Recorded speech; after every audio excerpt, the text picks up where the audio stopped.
Hello everybody and welcome once again to the Greekosophy channel, the channel that tells you all you need to know about Greece. My name is Tam and today we're gonna present you the Greekosophy vegetable garden. Now the story behind it is this. In the latest videos that we have uploaded, we use some ingredients that we mentioned come from our very own back garden.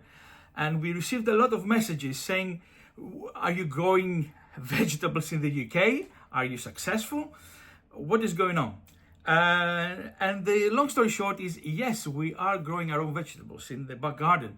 So we've decided today to give you a video of how it all started, how our vegetable garden is doing, showing you our garden as it grew last year, so you can see for yourself.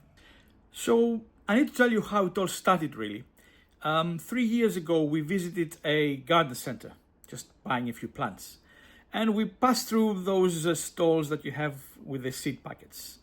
And we thought, well, let's have a packet of tomato seeds, some beans and some peas, and just put them in some pots and see what happens, At the time, I was not interested in gardening at all. I didn't like gardening at all. So we planted them, let them grow. And as it turned out, we loved the experience. We absolutely loved the experience, seeing the plants grow, obviously growing the fruit and the vegetables, and especially the peas, how they grew small and they start trying to find little things to hang on to so they can grow taller and taller. And in fact, we use the term Groot for our peas. If you are a Marvel fan, from the Guardians of the Galaxy, then you understand what I mean by that. So obviously we've enjoyed the experience and we thought, why don't we turn our bar garden into a vegetable garden? So during the winter months, we did a lot of watching videos on YouTube from professional gardeners, seeking advice, reading what plants you should grow together and which you should not, about everything about crop rotation, and we got really into the planning of it.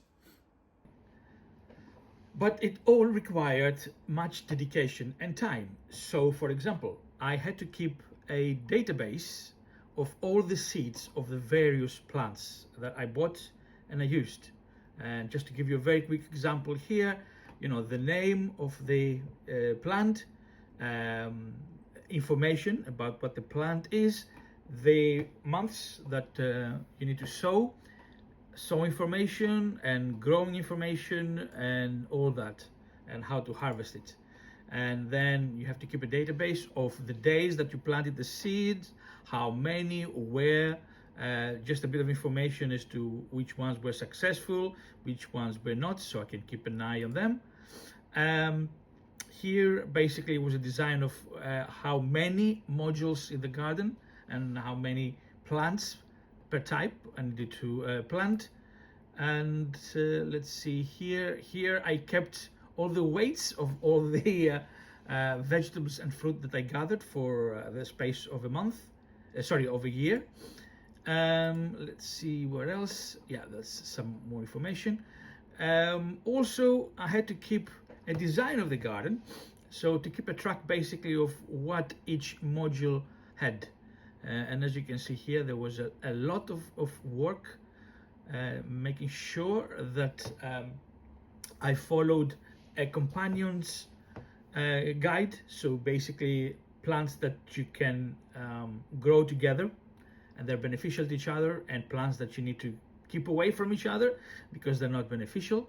And also it helps with crop rotation, to make sure, for example, that if you plant tomatoes in one module in a specific year, you don't go and plant tomatoes again. You need to plant a different type of vegetable.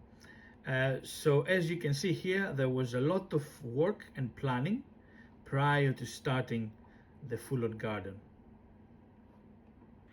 Now, as you know, last year was not a very good season weather-wise. It took until June, I think, for the temperatures to climb towards the 20 degrees. A lot of rain, a lot of cold. So we were very anxious to see how our garden would go after all that preparation. So gradually we started filming the development of the garden. So the videos you're going to see now are gradually as the garden grew and grew and grew, and it came all the way to harvest season.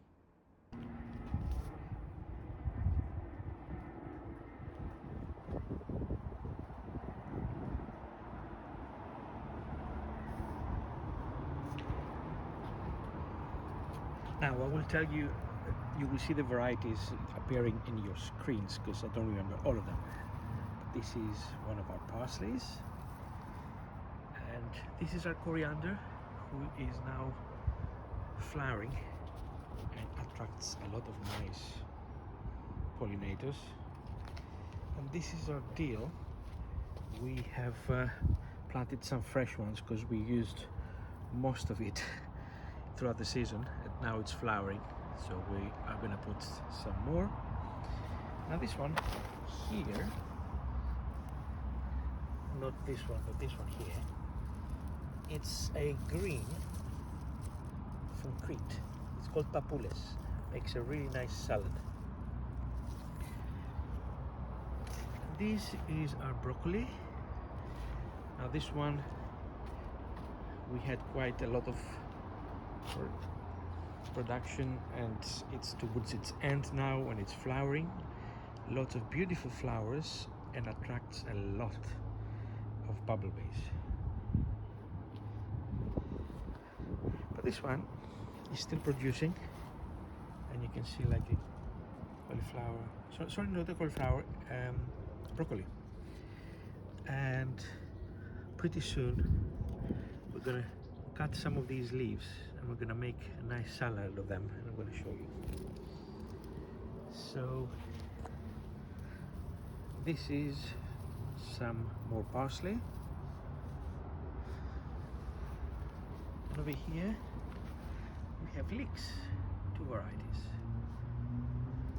And over here, this tall plant is our fennel, which is amazing. I love fennel in salads and everything. Throughout the winter we thought that with the frost it will die off, but actually it never died. And as you can see, we have some cauliflower parlants around it, because the smell of fennel keeps away the white butterflies and all the others that leave their youngs in the leaves for them to eat. And here we have our cabbages. Around the marigold we have carrots, our strawberry plants, more fennel, spring onions, and more carrots, and more spring onions. Here we have beetroot and turnips. Here we have our chili peppers, and more over there. Here we have normal onions, not spring onions.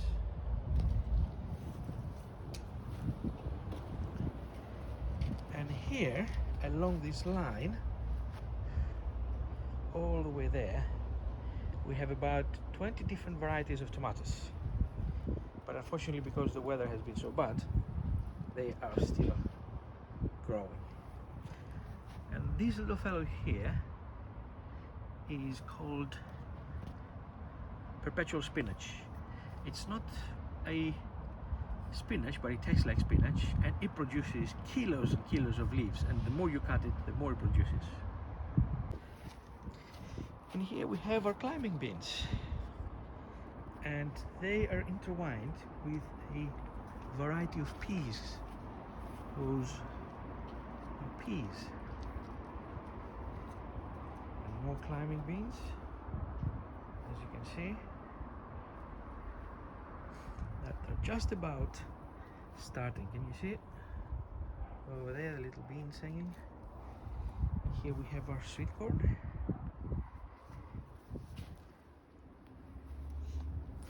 And here we have more peas. And look at the amount of peas in this one. Look at them. So we got our lettuce, more lettuce, and some courgettes over here, still growing. Here we have our bush beans next to our aubergines, some spinach, more aubergines and more bush beans. Here we have our amaranth, lots of it. And we're at the back of the beans here. There's one with a little spider on top protecting our crops. And these are our courgettes. You can see a courgette forming here, and some more in there.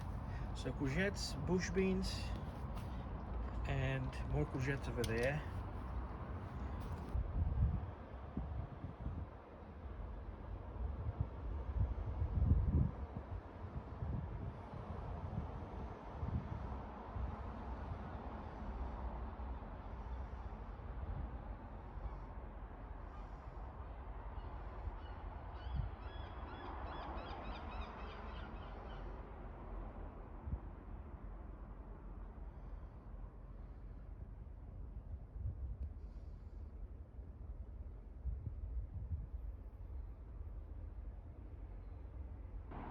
It is now the 1st of September and our garden is in full swing, and unfortunately the weather hasn't been helping at all.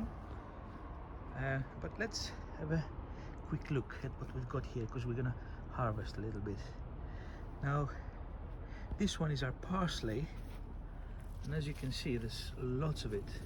So what we're doing is we're gradually cutting a few bits and bobs to use in our salads, but we're gonna cut the lot here and freeze it, otherwise it's just gonna go and it's a little bit of a pity. This is our oregano, and this is our friendly spider. We have lots and lots of spiders. Now bumblebees, as you can see, they love the oregano flowers. So we're going to cut the oregano in a few days and let it dry, and we can use it throughout the winter.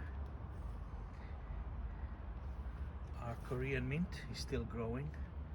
We're still making tea out of it. And our Greek basil is growing as well, so we're going to most probably dry a little bit of that. And our courgettes have been producing non-stop. There's even more flowers. And the same with our cucumbers. You can see a bit of a cucumber there, and we've just cut another one today. But if you see over there, can you see another cucumber hanging? We're gonna cut it in a minute. But we have more courgettes coming up. You can see that one over there, and there is a few more down there somewhere. Where is it? Yeah, here it is. You can see it down there. Now, it was our first year of full gardening, and unfortunately, you know, you learn by your mistakes. So it looks a little bit hectic over here. And next year we're gonna slightly redesign the setup to make everything that grows wild have its own space and not overrun by others. But what I have seen and I'm impressed by is our climbing beans.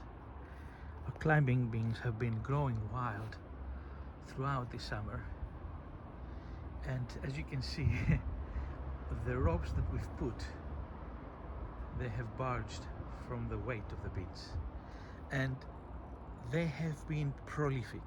We have already harvested almost 7 kilos of beans, and as you can see, they keep on producing. Every 3-4 days we are collecting more and more. Have a look at these ones. Look at that. More and more and more and more. And if we go around here, Look at the size of it. Just look at the size of that bean. It is absolutely massive. That's almost 40 centimeters long. And there's more beans in there that we're gonna harvest in a minute. More beans producing. And the other variety, it's full of them as well. Look at that. If I go this side, to try and show you, we've harvested tons of it. Look at that. Loads and loads and loads in there. Everywhere you see, there are beans, even though we've harvested them.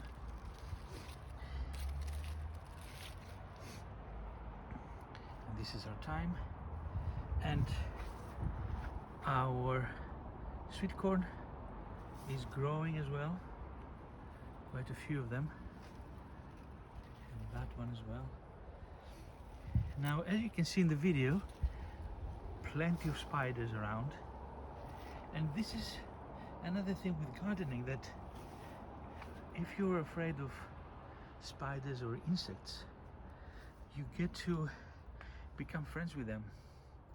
Because as you garden, you learn to know which ones are beneficial for your garden, like garden spiders, for example. And they don't do anything to you. You know, they build their net. I mean, their net. You know, you can see here the net is in my way. And all I need to do is cut one of the sides, and you know, the spider will go and hide, there you go, under one of the leaves, and just let me in peace do my job. And once I finish, it's going to come out, and within a few minutes it's going to build it again. So it's a bit of a coexistence, you know. They help me out with killing insects that are not beneficial to my garden, and I let them be. After all, when the winter comes, they're all gonna be dying. And here is our tomatoes, which are full of tomatoes at the moment, and I'm just hoping that all of them are gonna be ripe before the winter starts. Look at that. It's full and full of tomatoes, but this summer has been really a pain.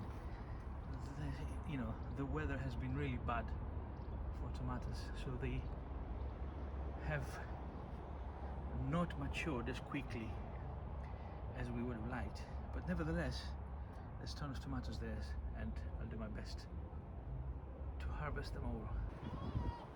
Now, as you can see here, these are our trusted peas, and they've come towards the end of their life. So I'm not taking them off yet, because I want these peas to dry and I can collect the seeds for next year. But look at this amaranth. Remember in our video when we cut it? There's another little spider there. We have harvested 3 more times from that, and today I'm going to harvest even more, because all I do is I cut up to, let's say, here, and as you can see, there's still growth here to keep growing. This is our cucumber again. So as you can see, and I hope this is our aubergines. There's a few flowering there, and I hope before the cold starts that we're gonna at least harvest a few. And this is another spider. Where is it? Can you see it? There we go. And today we're gonna harvest the rest of the lettuce over here.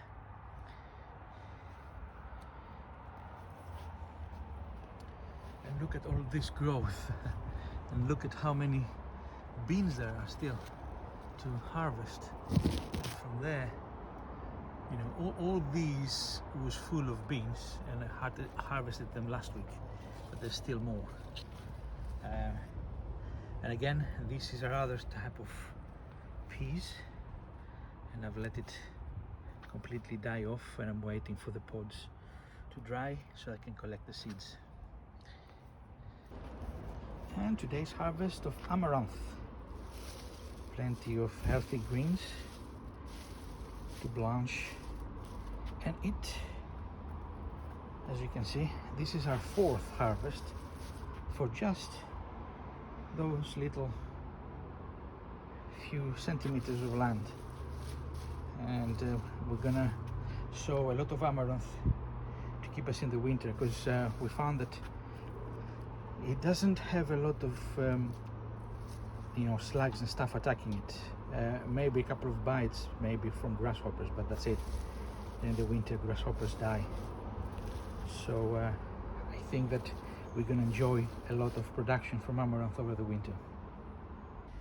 It is now the 28th of September, and as you can see, our garden is slowly creeping into end of harvest mode. There's still a lot of work to do because we need to get rid of all the plants that are dying off. But let me take you into a quick journey.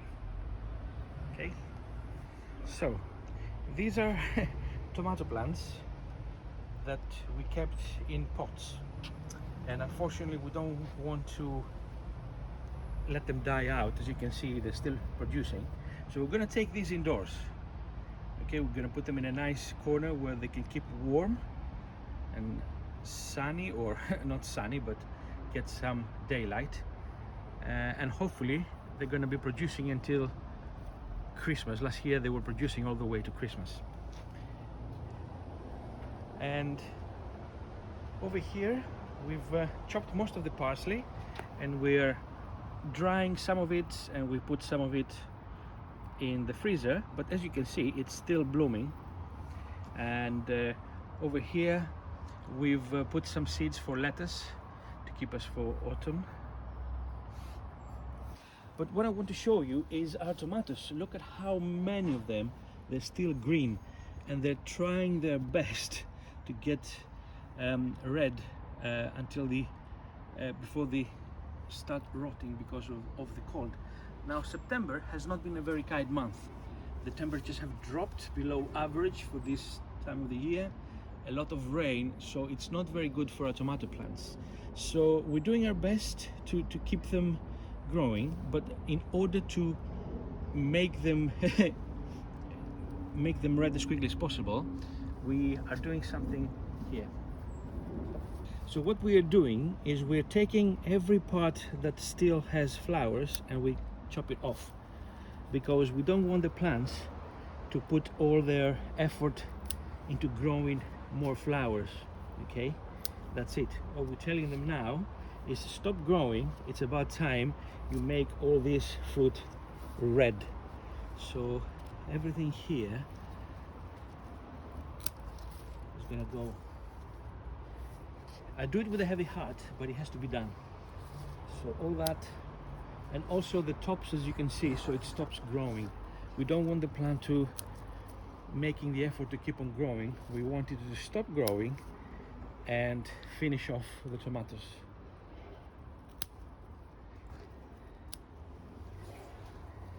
But look at how many there are over here, and these ones.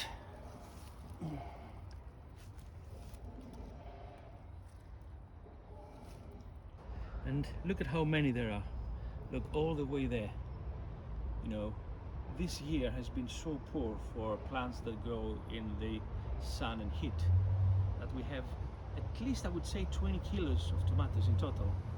And it's almost the end of September, and we've only enjoyed very few of them. So it looks like we're going to have a lot of fried green tomatoes at the end. But we'll do our best to keep them.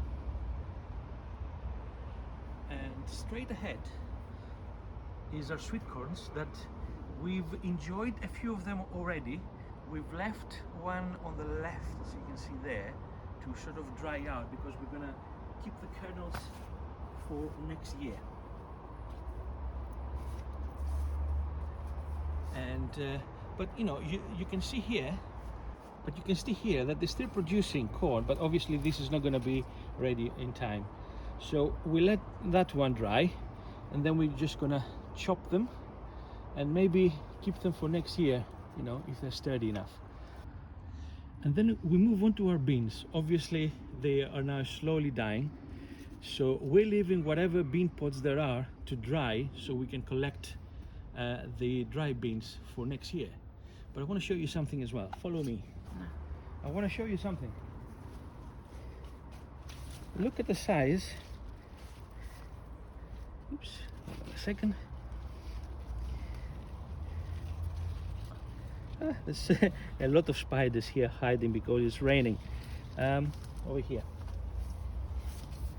Look at the size of this. This is one single bean.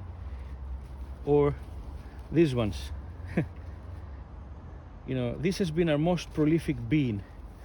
And I can't wait for next year to try it again. So we're just gonna let them dry out as our peas, because then we collect our peas from there for next year. And you can see it's still producing, but we're just gonna let it die off.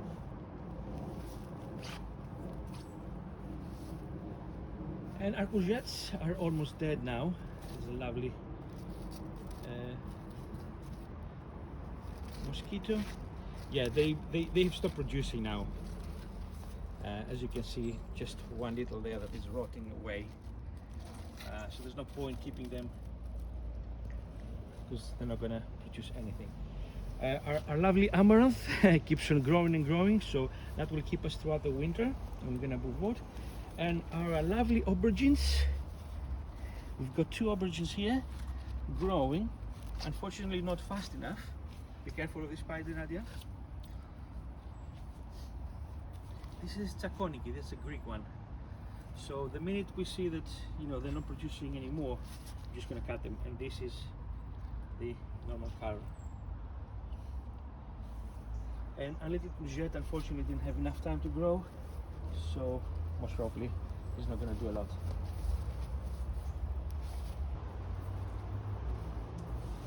And our tomatoes here, they keep on growing. Obviously they look miserable with all this cold, but you know, they'll do their best to give us some tomatoes until they die off. But what I'm very happy about is to see that these cabbages here, that throughout the summer they were eaten non-stop by the white cabbage butterfly, now that they're no longer butterflies, you can see they're growing. So it looks like we are gonna have some cabbages to eat after all. And more to, you know, yes, we use this garlic sort of, we boil garlic with water. Just raw garlic in water, Yeah. leave it 3 days, and then you can start And spray. then you spray them, and it's definitely reduced the amount of caterpillars. It's working. But look at the amount of tomatoes this side as well. All there and there and there and there.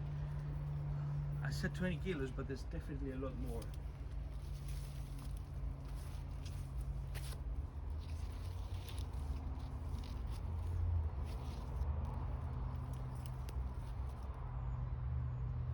And our strawberries, this is a lesson for next year. Loads and loads of strawberries, but look, you see here, it looks like little birds are eating them away. So next year our plan is to have something to cover them so they cannot be accessed by anyone. So we're gonna cut some of them. But what I wanted to show you is something else. You know, this is our trusted fennel. And as you can see now, it's all full of seeds. So we're going to collect all these and dry them indoors. So all we do is collect these ones here. Oh, the smell of fennel, aniseed. So we bunch them up and we just hang them indoors, somewhere where it's not sunny. You need a dark place, dry, that, you know, can be, it's full of air, you know. So we do it like that. We've already done 3 lots of them, so this is the last part basically. And then we're just gonna chop the large stalks. And as you can see from the roots underneath, there's new little plants growing. So these are perfect for our salads, for our pies, you know, to use, and they will last throughout the winter. And then in spring and summer they're just going to grow taller and taller. So just with 4 roots we have this amazing production, and it's full of seeds. So you can dry the seeds of the fennel, And you can use dried seeds in your cooking as well.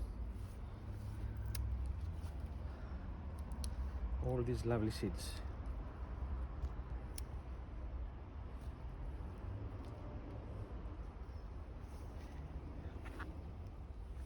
So after 12 months of gardening, starting from 1st of November all the way to the last day of October 2024, how much did we manage to harvest?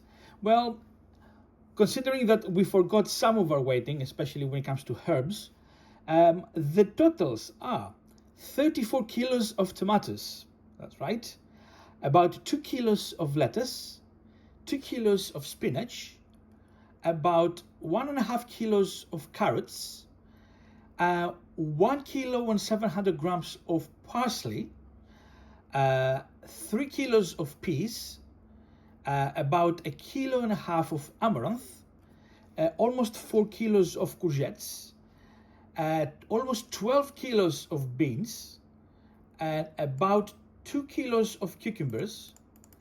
Let's see what else. 600 grams of strawberries, but a lot of them were eaten, so there were a lot more of them. Almost 3 kilos of sweetcorn, 2 kilos, almost 2 kilos of potatoes, which we accidentally found in our garden. And then we have, 100 grams of herbs here, 100 grams of herbs there. I would say that chillies didn't manage to get a lot of them, almost 200 grams. But kilos and kilos of, if you count all the others, the carrots, the chives, the mustards, the radishes, the fennels, everything. I will put something in the description below in the video, analytical about how many we've harvested altogether. And as you can see in the photos here, it was a pleasure every day going around the garden and seeing what can we harvest and eat today. Not only that, but we've managed to store plenty of those for the winter. We dried some of them, as you can see here in the photo. Almost a full 3 cupboards of a freezer, frozen peas and beans. Obviously fresh salads while we were in season. And also with regards to the tomatoes, we did fried green tomatoes. We did plenty of stuff, as you will see. So with regards to the tomatoes, tons and tons of green tomatoes. So in order to save them, we took them indoors and we made fried green tomatoes. We made green tomato chutney. We made spoon sweet, Greek dessert. We made fermented tomatoes. And we gave to friends as well because there was tons of it. But overall, we managed to save all our tomatoes from the garden so they didn't go bad. Hoping that this year it will be a better weather so we can enjoy plenty of red ripe tomatoes in our salads. And obviously, because all our plants are from organic heirloom seeds, we've managed to save a lot of seeds for this coming year. So as you can see here, a lot of colorful beans from our climbing bean seeds. And also this is the tomato spoon sweet. And here is the tomatoes as we did it. And here you see how we turn our green tomatoes. So we've gone green tomatoes, fermented ones, cut and whole with peppers and garlic. And we've got green tomato chutney. And this is the second lot, guys. We filled a whole lot of that and it's delicious. And sweet spoon sweet, Greek spoon sweet, which is like a sweet accompaniment. Green tomato spoon sweet. Look at that, lovely. So that's pretty much the story of Greekosophy vegetable garden. I hope you enjoyed this video, but before you go, wait, because we are going to give you a quick update for this year, okay, before the video closes. All I can say is that even though gardening tends to be a little bit tiring at first, once you get to the grips of it, it is so relaxing. Sometimes, from work, you come back from work and you're kind of, not stressed, but you can be stressed as well. It only takes maybe 10 minutes just strolling around the garden, seeing the plants, or even sitting when the weather is nice. And it's just so relaxing. I now understand why people like gardening so much. I'm not sure whether I will enjoy just flower gardening. I like to get something back from all my effort to eat. But it's proven that even in the British weather, where the harvest season is very, very small, you can still get a lot out of your garden. And yes, we took it a little bit over the top with so many different plants, etc. But it was a test for us, because now we know, for example, what varieties are better and producing a lot more for the back. So we don't need to, use a lot of plants, just a few with a lot of produce. Which ones are better for the particular weather and which ones are not, which ones are demanding and which ones are not. So, as the garden grows, so our knowledge of gardening grows as well. So don't go away, but thank you very much for watching this video, and let me know if you have any questions. I'll be happy to answer them if I know the answers. And we will continue to uploading some Greek videos of food, hopefully with even more produce from our Greekosophy vegetable garden. Thank you very much, guys, and keep an eye for the video coming up right now.